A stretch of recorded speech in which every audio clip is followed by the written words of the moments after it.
So I'm here with Melanie Balke, and I had the pleasure of connecting with Melanie a few weeks ago. We had a really interesting conversation about all things email, and I wanted to bring her on to this recorded chat so that everyone could get the insights of what we're going to talk about next, which will be something to do about food and beverage. So Melanie is the CEO and founder of the Email Marketers, which is a Klaviyo specialized team of email marketers, obviously, that help e-commerce businesses grow by increasing their conversion rates and driving repeat purchases. So welcome, Melanie. Thank you so much. So I'm excited to Melanie, be here. me too. I mean, Melanie's in sunny California. We've had some technical issues, but now I think for the fourth time is a charm. Hopefully we'll be good to go. Yeah. Nice one. Okay, so I mentioned that I wanted to cover food and beverage as a vertical because I think it's a pretty interesting vertical. I don't have as much experience in food and beverage as Melanie. Melanie has a ton. It's your favorite vertical, apparently, which we discussed last time we were on chat. And I wanted to understand why it's your favorite vertical. What do you like about it so much? Yeah, it's a great question. I think number one, the industry is in this really interesting space. So people are getting used to now ordering their groceries or food items online. Whereas I think, even a couple of years back, people were already ordering clothes or jewelry or electronics online, but not so much food. So that's becoming more of a thing, which shows a really interesting trend in the industry. The second thing is I love that it's such a repeat purchase. So it's really cool because we can really build out the customer lifetime value with email and focus more on, not just like the initial conversion, but what comes after the initial conversion. And not just how do we drive repeat purchases, but how do we create a lifetime customer and ultimately even a subscriber, which, for any business, that's the holy grail, I would say. Yeah, interesting how how those reasons are sort of the opposite of why I wouldn't be as attracted to it as a vertical.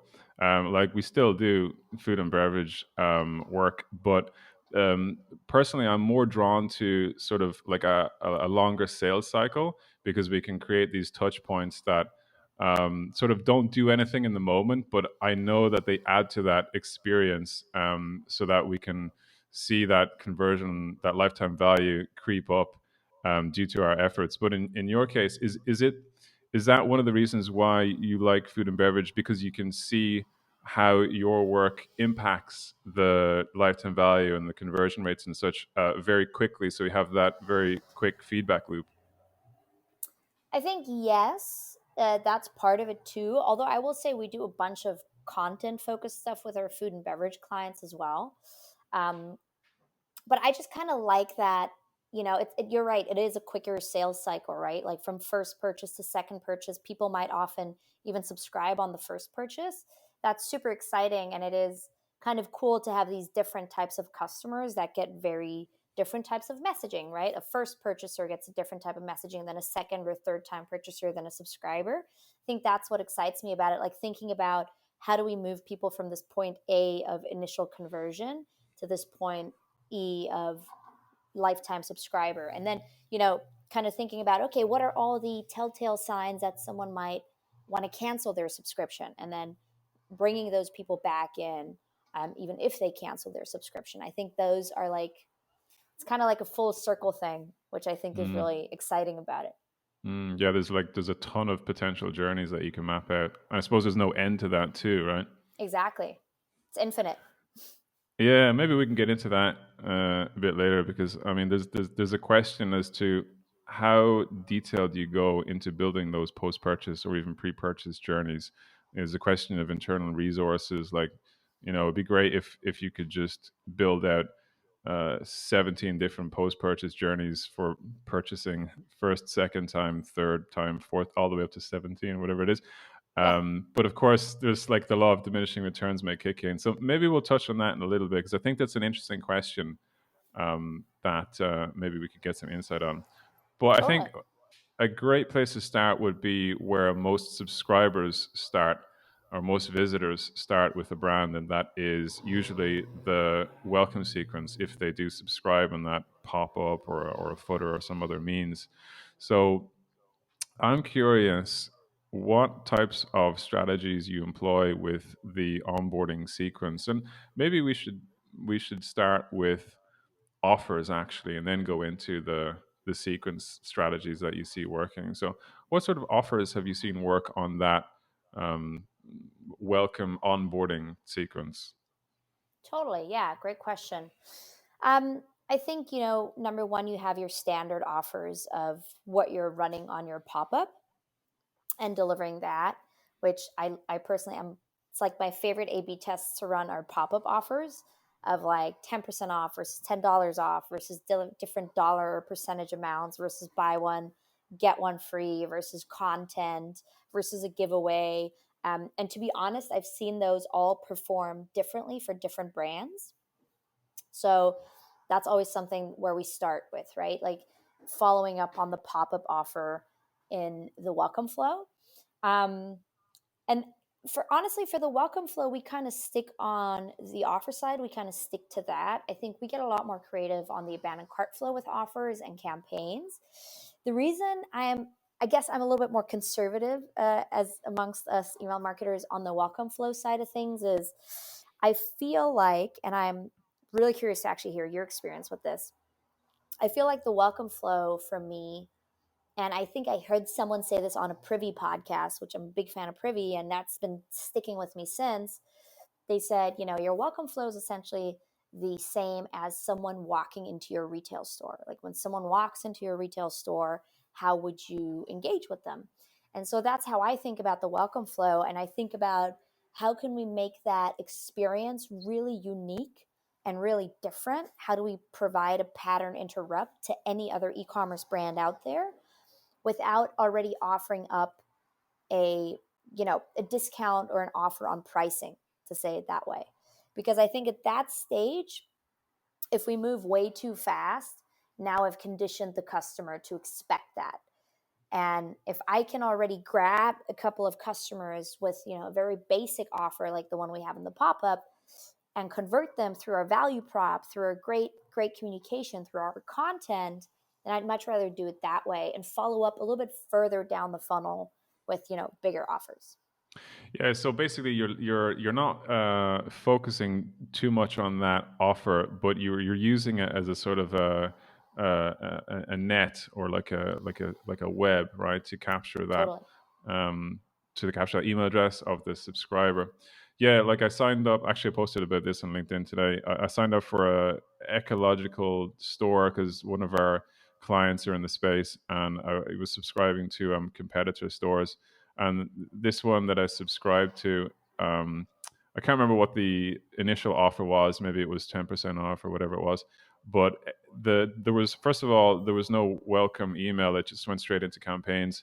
But it was very heavy on the transactional messaging, and there was no onboarding in terms of like, okay, uh, you know, thanks for signing up, welcome to the family, welcome to the club type messaging. There was no sort of warm, welcoming message, and it was just straight transactional offers. And it made me feel, even though I'm not a prospect, it made me feel that I was just like another number on a spreadsheet, and basically their entire goal was to just convert me to a customer, because that's what it feels like when you're trying to convert that badly. Literally 13 out of 14 campaigns, I think it was transactional and promotional in nature. So yeah, I mean, I completely agree with that type of messaging, um, and not leading with the discount or the offer, whatever it was in the pop up. But I guess the question here then is, I think we both agree on that, right? This is sort of like table stakes. We both agree that the welcome messaging, the onboarding should be conveying brand values, and should be very welcoming and relevant if possible, if we have that data, right?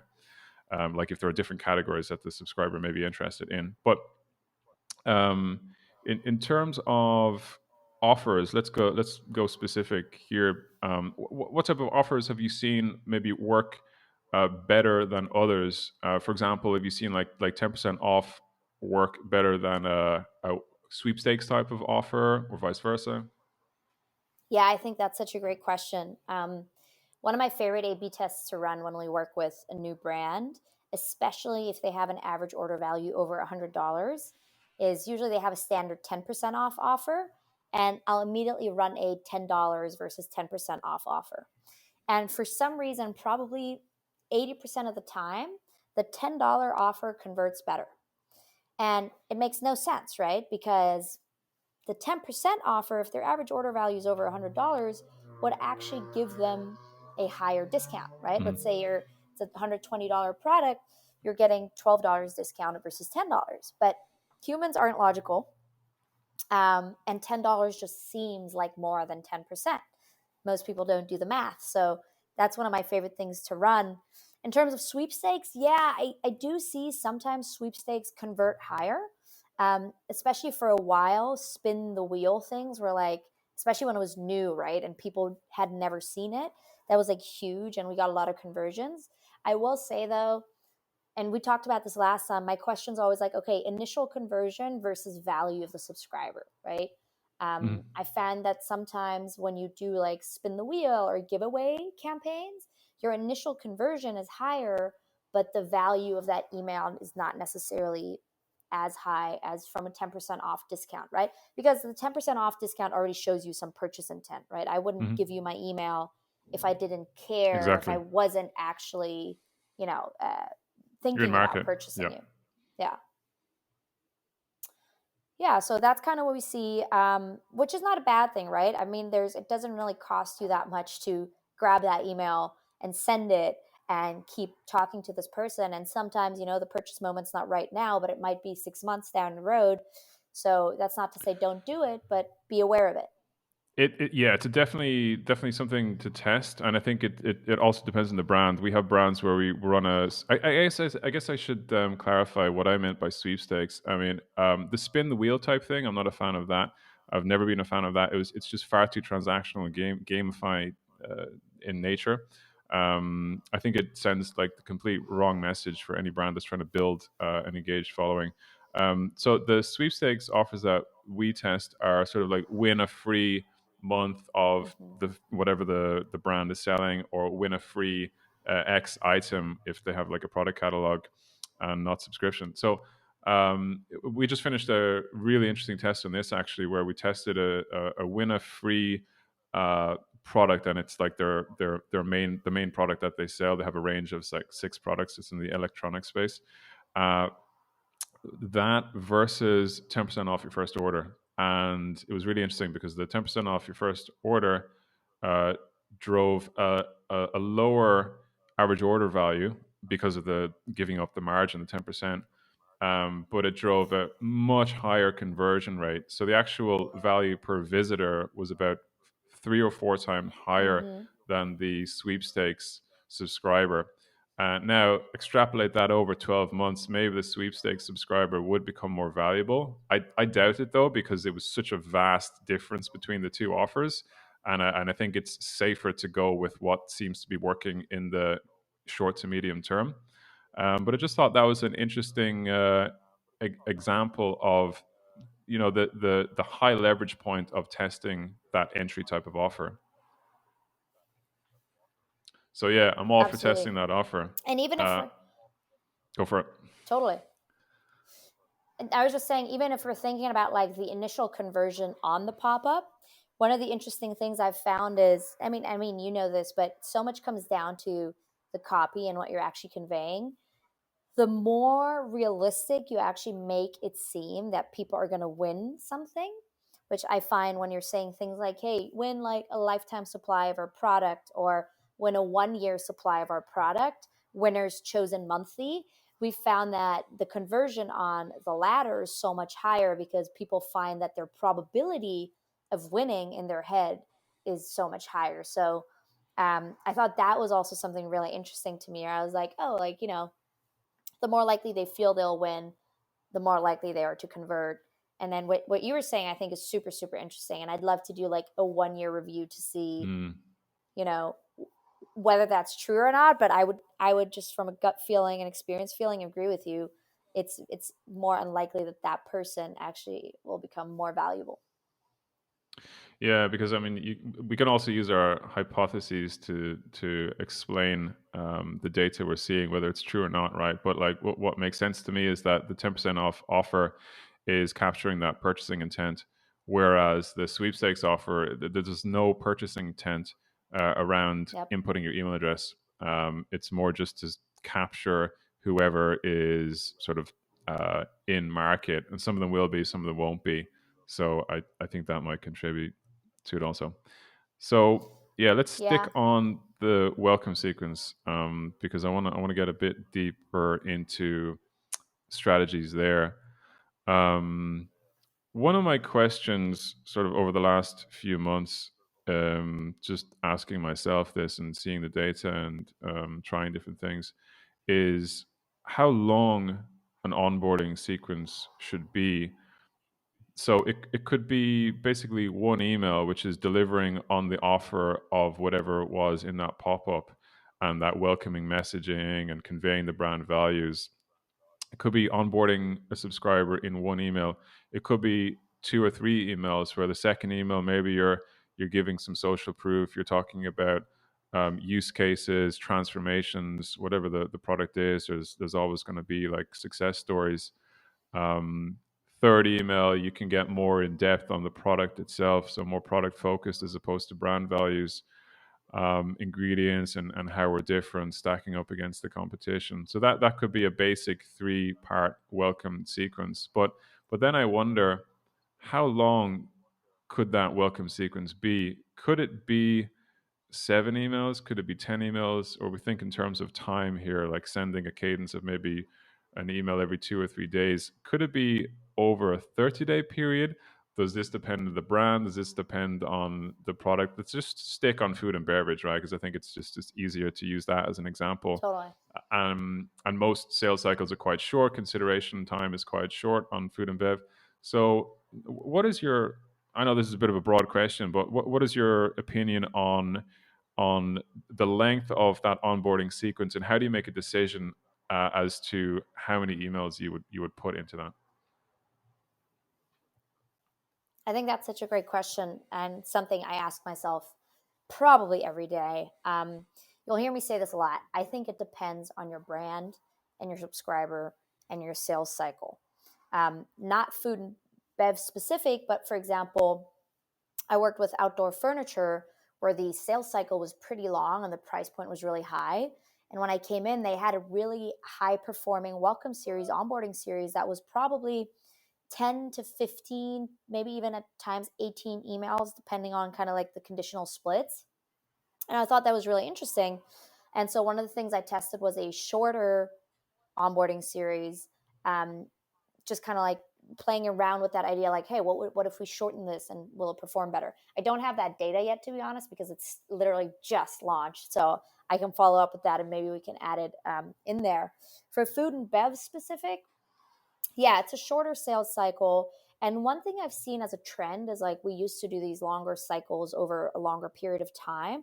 And now we're doing shorter cycles over a shorter period of time. And we've seen some trends where that seems to be performing better for some brands. One trick I like to use though is if there is some type of evergreen content that I know performs super well, that the audience reacts to super well. What I'll do is I might run a welcome flow and then like they think they've gone through the welcome flow. We'll give them like a week or whatever. Maybe it just wasn't the right timing. They were on vacation, whatever.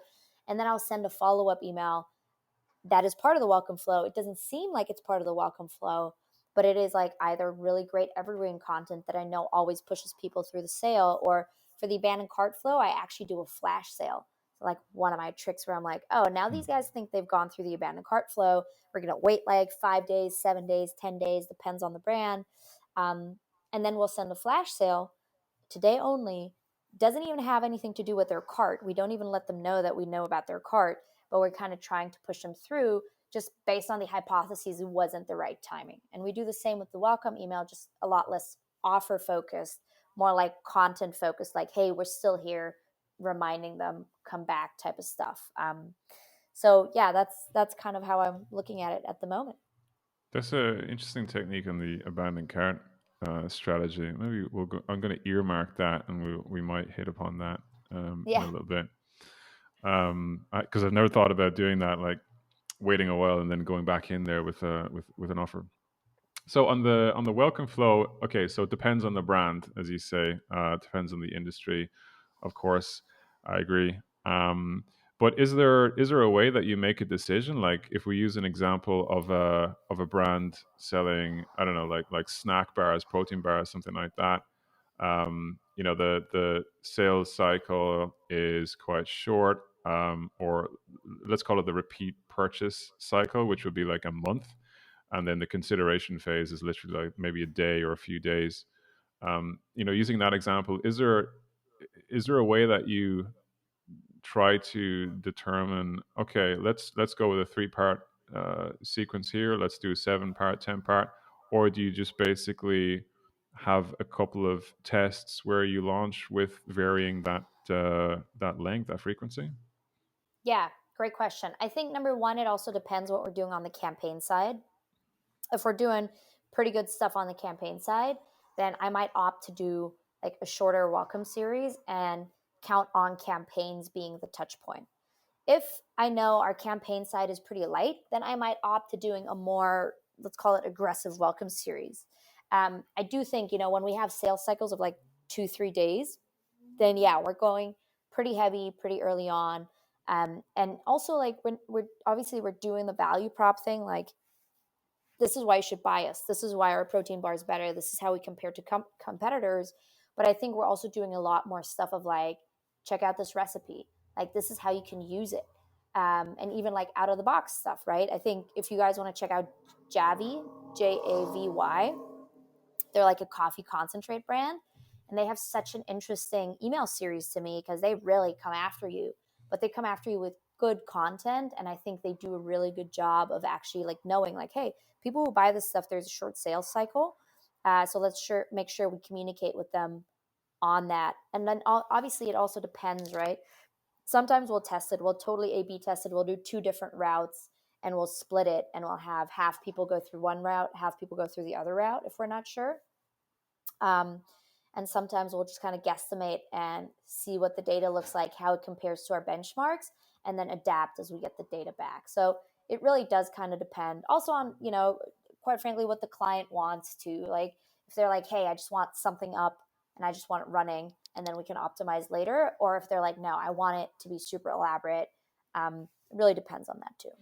Yeah, I'm always a fan of getting the foundations in place first, because you really don't know how to build out that detailed strategy until you get some data back. So if it's a brand that hasn't really done a lot of emailing, and they want to have like a super comprehensive setup, I usually push back on that, because it really doesn't make sense to go at it from that position. So 100%. and I think it also depends on company resources, right? Because as you said, if a brand is not sending too many campaigns, you want to sort of pad that welcome series out a bit more, because once they've gone through that welcome series, well, they're not getting anything else, at least for a while, if the frequency is not super Yep. high. So yeah, it depends on that too. I think also. Yeah, like testing is probably the best way to answer this question, right? To maybe start with a three-part sequence, making sure that you're hitting all of the points that we covered, and then you could test something a lot more comprehensive. And then I think the point I'd want to emphasize is that you want to make sure that you're not um, sending them into the campaign cadence if they're still in that welcome series, right? Yep. Correct. Absolutely. One other thing that I like, maybe I'll see if you do the same or do something similar, is when you see a campaign that has performed quite well, like above the average benchmark data from a campaigns that you sent previously, repurpose that, take it out, put it into the flow as an evergreen email. You mentioned evergreen, so maybe that's Yep. exactly your practice. Yeah, totally. It always breaks my heart when we have a really high performing campaign. I'm like, we can only send this once. How can we make sure other people get this as well? And that's exactly what you're saying. We'll take that, we'll repurpose it in the flows. Um, Especially like with food and bev, recipes are really weird, right? Like, I'll work with brands, and even in the past, when I used to do like more in-house consulting for people, I would also work with them on actually creating recipes with influencers and things like that. And some recipes, especially on like click-through rate stuff, right, clearly outperform other recipes. And so that was always an indicator like, oh, okay, we'll take this recipe and we'll switch it out with the one we had in this flow. And now this is going to be our key recipe. So, yeah, in food and bev, a lot with recipes, it's pretty straightforward. You're like, oh, this recipe performed way better. Let's put it in there, and take the other one out. I've definitely seen that with our clients. There's some types of foods, like there's usually the comfort foods like mac and cheese. Anything that's mac and cheese just goes crazy. So that's, yeah. I feel your pain with the we're only sending the campaign once. That's it. But if we can repurpose as much of that as possible and put it into the flows, whether it's a welcome flow or a post purchase flow, just as least as long as it becomes an evergreen piece of content, so we're not wasting that. But aside from repurposing it into flows, is there any way that you repurpose it into a future campaign? Yeah, I mean, one, segmentation, obviously. Uh, if there's a segment that hasn't gotten this campaign, we think about how can it fit into the context of that segment. I think what's really interesting for us is sometimes we have some clients who have male and female versions, right? For emails, if we find like, hey, this female version campaign we made performed really well, but like the variation we made for men didn't perform very well. So is this because we did something in the female campaign that resonates more with females, or did we change something significantly? And if we change something significantly, can we take that and try that out for the men? So we definitely try to repurpose it as much as possible. Also, like thinking about it in like a year from now. So when I think about like Black Friday stuff, right? I'm like, okay, what worked really well last year that we can repurpose in some form or way? Is it a specific type of offer? Was it a specific type of design? Because for us, that's also like high testing time. Like I test the most crazy, ridiculous stuff, all the way from like email background color during Black Friday, Cyber Monday. Um, so taking that and saying, okay, this year this is how we'll do it because that test ran way better, and we'll A/B test it against this idea. Um, and also, I think, sometimes with campaigns, it's not about actually taking and repurposing the campaign, but taking and repurposing the learning. Kind of like what I just Hmm. said, like, oh, we found with offers, I do this a lot. Like, oh, we found this offer performed so much better than that offer in this campaign. So maybe we use that for a similar campaign in a different type of offer, but the same type of structure, right? Like, and in structure, I mean, like, we ran like an A/B test where we're like, oh, what if we just give them one offer? And then what if we give them the option to like choose their offer based on how many bottles they're buying, as an example? So we'll be like, oh, option two performed way better. And then we'll say, okay, cool. So for our July 4th campaign, we'll just do option two. And we've taken that learning from that campaign. Yeah, I think it was yourself that mentioned this. Is it something like marginal gains or marginal learnings or something like that? I'm not sure if it you that was talking about this in a previous podcast. Maybe, could be. I don't quite recall. So it was basically, yes, the idea that you build up a knowledge base of learnings, and so that the longer you're with the brand, the more you're learning, and then each learning sort of builds upon the last learning. So it's sort of this it's marginal gains, but they all add up to a disproportionate increase. So after 12 months you've learned so much about what works and what doesn't that you're not guessing anymore. Maybe you're guessing for a certain percentage of your test because you've got hypotheses that you want to continue testing, but for the most part you've built up this knowledge base of what works with your audience. Yeah, totally. And so it wasn't me. I don't think it was me, at Okay. least, but whoever said it was really smart. Because that's like one of the things we do too, right? Like building a database off of our tests and going like, oh, here's all the tests we ran and all the learnings we had for this specific brand. And how does that, one, inform us for this brand? But also, I think it's really interesting. How does that inform us for potential similar brands? Always keeping in mind that even if the brand is similar, the product is similar, obviously the results can be totally different. I think a lot of times people forget that you train your customer to expect certain things as well. Um, Hmm. so, taking that into account too. But I think that learnings database, one of my favorite things. All right, so there's a few roads we can take now. Because I mean, all of that we could go deep into any of that, but I know I teased the abandoned cart offers, or maybe not teased it, but I said we go into a bit more detail there. So let's do abandoned checkout or abandoned cart, however you want to call it. We'll talk about some strategies that you've seen working there, and then maybe we'll get into upselling and post purchase and see if we can get your thoughts on that. So in Totally. terms of abandoned checkout, I mean, we call it abandoned checkout internally just because of the confusion around abandoned cart, which technically, what the industry has been calling abandoned cart is technically abandoned checkout. Abandoned Yep. cart, there's not really much of an integration, at least with Klaviyo on that. I mean, there's an add to cart event that is a custom integration, but there's no abandoned cart event. Anyway, technicalities Yep. aside, so with the abandoned checkout, um, first of all, I mean, I think there's a lot of conditioning that's been done over the last couple of years, and probably over the 2020, where there's just been a massive increase in online shopping, where customers have come to expect an offer in their inbox after abandoning their checkout. So what is your opinion on how to approach an abandoned checkout strategy? Should brands be going straight for that offer? Should they be holding back? How do you approach that? I think that's a great question. I think you're totally right on the conditioning. That's for sure happened. I'm always, and this is just kind of like my personal philosophy, more on the side of be sparse with your discounts. Why? Because I don't want to exactly condition my customer to expect this from me. And I'll give you an example. This wasn't part of their abandoned checkout flow, but I'm a big fan of the So Right. It's like this little thing you lay on, and it kind of massages your psoas muscle Oh, and okay. gives you like back pain relief. And I went on their website; it was like $70. I like looked at it. I was like, yeah, I'll subscribe to their list. I'll buy it one day, not today. And so I got a campaign email from them that gave me a 50% off. And I was like, oh, 50% off. That's a huge discount. What if that never comes back? I should probably buy it.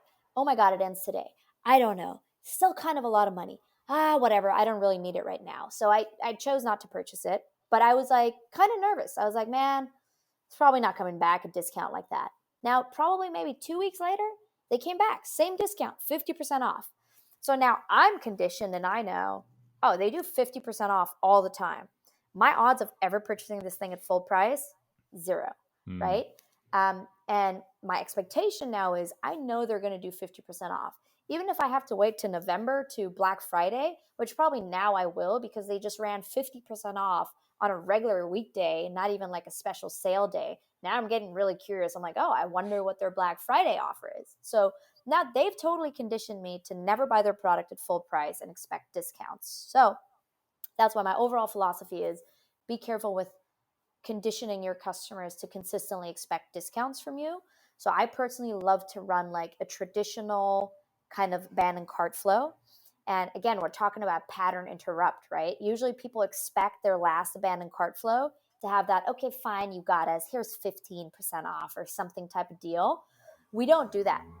We don't do that for most of our customers, right? Every customer is different, but we don't do that for most of our customers.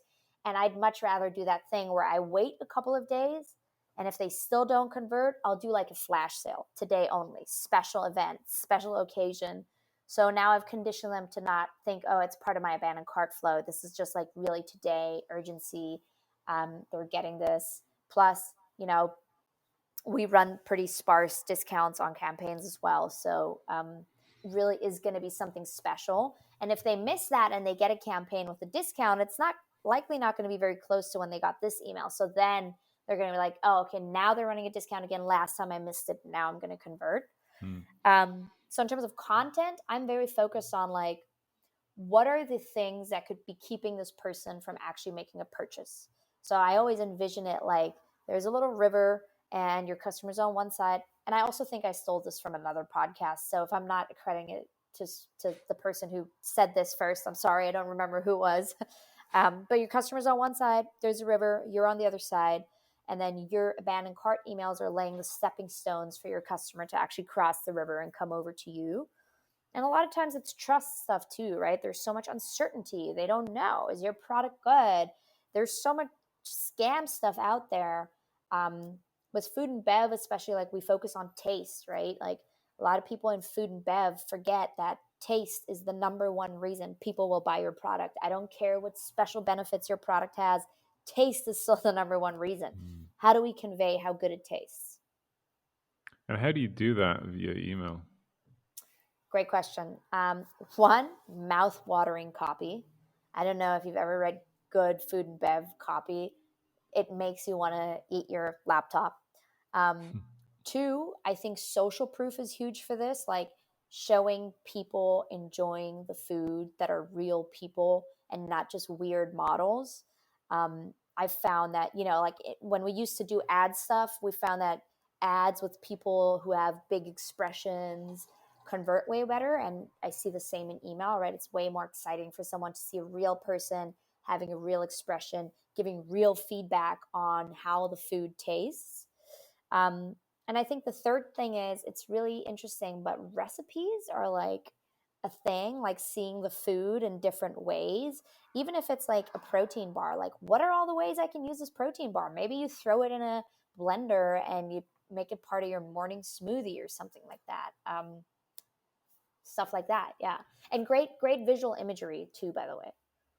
How important is visual imagery then in conveying what the product tastes like? And I don't know if you can convey what the product tastes like with the visual imagery. Is that the purpose of it, or is the imagery the purpose of it is to make it look appealing? Or like, what are your thoughts on that?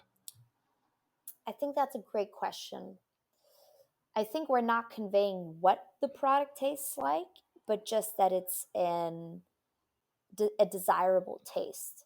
And what comes to my mind is, if you've ever seen those McDonald's commercials where they're like stacking their burger and the meat falls on there and the lettuce falls and the tomato falls, and for some reason our human brain goes, I want to eat that, regardless of the disappointment once you actually get your completely dissembled burger.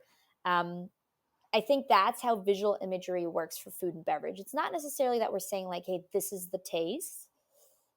And I actually don't know how our brains work. We just look at it and it looks tasty. I think there is some visual imagery that can convey what it tastes like, right? Like if you put the meat on charcoal and you see like the smoky, that together with copy, for sure, yeah, that gives you a specific taste in your mouth. But I think the visual imagery is more so about showing that you want to taste it versus like what it specifically tastes like. Mm.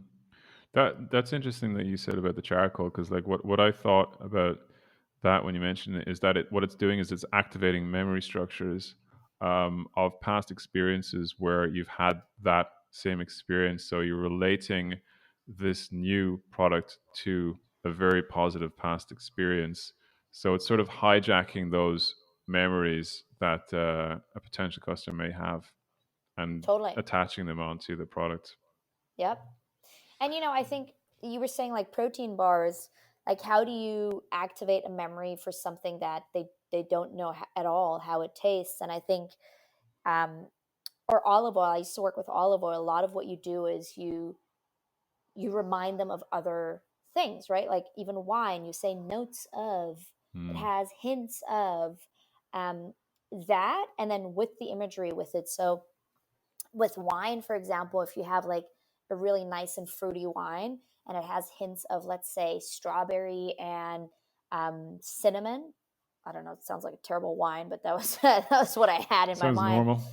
Yeah, adding like strawberry next to the wine and cinnamon, and suddenly visually your brain goes, oh, I see the bottle, I see the strawberry, I see the cinnamon. I kind of can guesstimate how this Mm. may taste. Um, so I think that obviously kind of like in terms of like activating memory structure comes into it too. Yeah, and even if you're completely wrong, there's no such strawberry taste or cinnamon taste. It doesn't matter because they're positive memories. So you've just now associated those positive memories with your product. Whether or not it's true, it's irrelevant. Yep. Yeah, I've never actually drank a sip of wine and went, oh, I can really taste the hint of apple. That has Yeah, it's yet to happen to me. I just find it tastes like alcohol and vinegar. So, Yeah, but you wouldn't want to have that on the label of a wine. Yeah, so no, of course hints not. of alcohol and vinegar. And it's also like differentiation, right? Like I would say Mm, the majority of the wine consumer is pretty uneducated around wine. So I know that there are people who have that palate and they can taste those things. And if it's maybe really, really strong, I can taste it too. But like, how do you differentiate your wine product to the regular customer, to the regular uneducated customer? Like, how do I know how this 2018 Shiraz from Australia compares to this 2019, Cabernet Sauvignon from California? And mm, I think that's where that comes into there too, right? Like, here's the hints of what it will taste like. When I drink that, it probably will taste nothing like either of those hints you just described to me. But, it's kind of like creating something that's familiar to your customer that they can attach to and make a decision off of. yeah, yeah. And it'll change the taste, I think, quite literally, just because of your perception of it. Yeah. And maybe, all it means is like we're saying, like, hey, it has a hint of strawberry and cinnamon.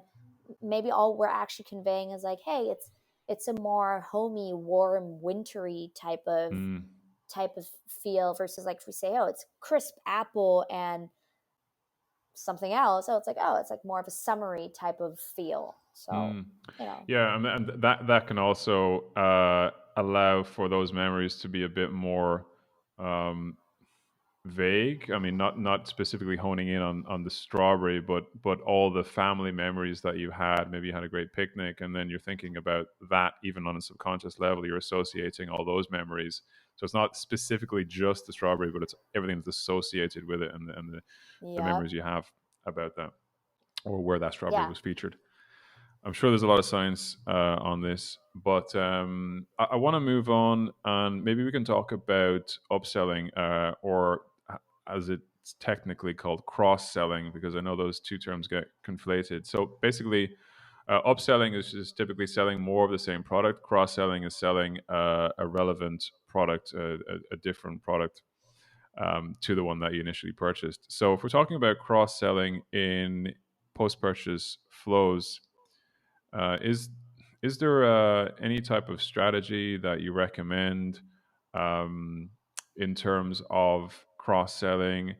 Like, I guess a more specific question would be: how soon do you think brands should be cross selling in their post purchase flows?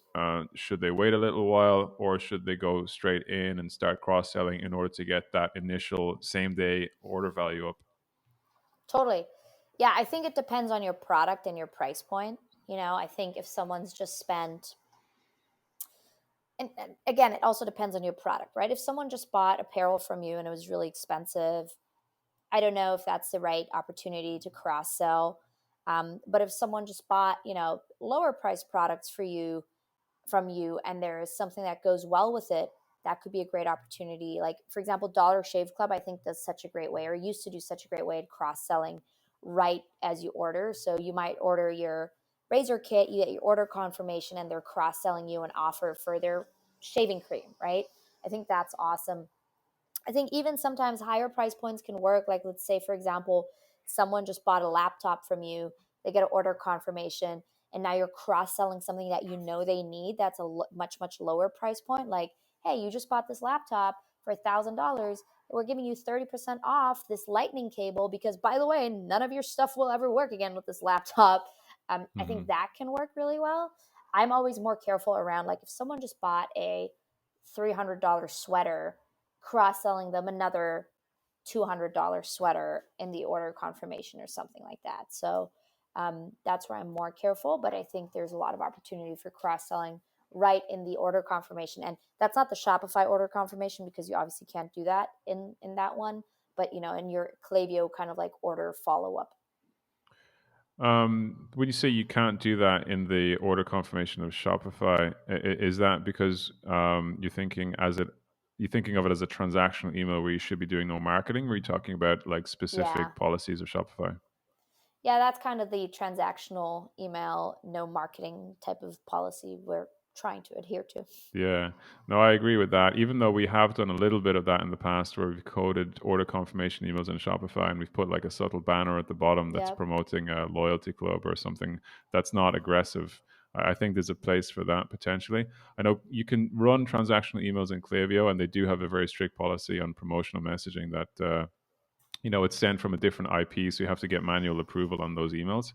Yep. But they won't approve anything that's got anything promotional, which I think is a good policy to have because thinking of a recent experience where I purchased from a flower delivery company, purchased a bonsai tree for a client, really nice bonsai tree, but the order confirmation had about I don't know, like six different promotions in it. And this is the transactional email that really shouldn't have any promotion in it. And it was just full of banners and promotions. And so to me, this is a cross-selling technique that I'm sure adds more revenue to the company.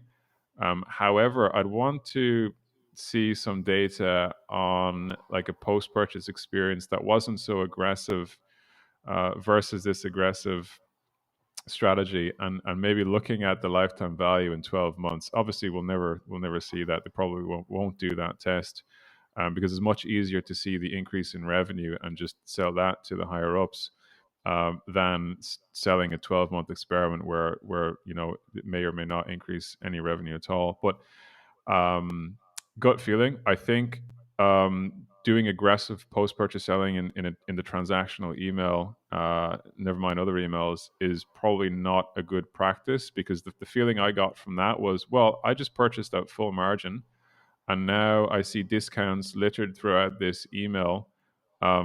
Why? That's not really fair. You should have given me the discount beforehand. And Totally. also, there was a lot of irrelevant promotions. It was a gift, so why am I getting a banner that's talking about subscribing to their shipping program? And then other irrelevant categories, which I can forgive more so, but if it's because I'm in the industry. But if it's someone who's not in the industry, they might be scratching their heads as to, oh, why are you sending me a promotion for this category where I'm clearly not interested in. That could be solved by more zero-party data collection in the either pre-purchase or post-purchase on-site flows, pop-ups rather. Um, but anyway, getting back to post-purchase cross-selling. Well, Yep, I yep. just want to add one thing to that because I'm kind of like a brand psychology geek in that way. But I think it's also really interesting because from a signaling standpoint, they're basically telling you like, hey, here's 50 offers, never buy again at full price. So now again, like you're conditioned with so many offers. One, you're feeling disappointed. You're like, wow, I got ripped off. Like I could have just Mhm. gotten everything way cheaper. But two, you're also now conditioned. Next time I bet you buy a bonsai tree, you're going to be like, oh, where can I get an offer? I know there's offers available. I'm not buying at full price. And I think with ecom, that generally just has become kind of the plague of people are discounting so heavily that they're diluting their brand. They're signaling like you don't need to pay us full price. Exactly, and I think what's even more pernicious is the discounting is done without a legitimate reason, which further conditions the customer that they're not special and they didn't earn it, and they do it with everybody. So I think what could work is discounting when it's like earned, right? So hey, because it's your third order, we really want to thank you for supporting us, and here's a discount of 15% off. So because you get that discount, you don't feel ripped off because you wouldn't have got that on your first order. They've just told you they're giving it to you because you are a loyal Yep. customer. You made your third order. So I think there is a place for discounting. Of course, I'm not saying there's not, but I think we both agree to be very careful about how you position the offers, the discounts, the frequency as to your discounting, and to make sure you're not conditioning customers to expect discounts, and when you do it, try to make them feel as if they earned it, or if it they're special in some way. I completely agree. So post purchase, we talked about the transactional email. We both agree that it should be primarily for delivering the information that the order has been made. We could talk about that another day, I think, because I think that's interesting to get into. I think it's a very easy and high leverage place to stand out from other brands. A lot of brands are using default Shopify order confirmations, or brands on Magento or other legacy shopping cart systems have terrible emails that have not been updated for decades. So the formatting, the design is all very poor. I think the biggest problem is probably messaging, where it's just very boring. Thank you for your order. It's a great opportunity to deliver your brand personality, great experience. But anyway, so moving to the post purchase flows, right? So once you've made your order, you get that transactional order confirmation. How soon are you cross selling in a post purchase flow? Sticking with our protein bar example, and what are some strategies for cross selling in that flow? Are you going like are you discounting right off the bat? Are you educating on other product brands, other products? Are you doing some sort of segmented flow where if they purchase the chocolate flavor, promote the cinnamon or the strawberry flavor? If they purchase the strawberry, send them an email talking about the chocolate, and so on. Yeah.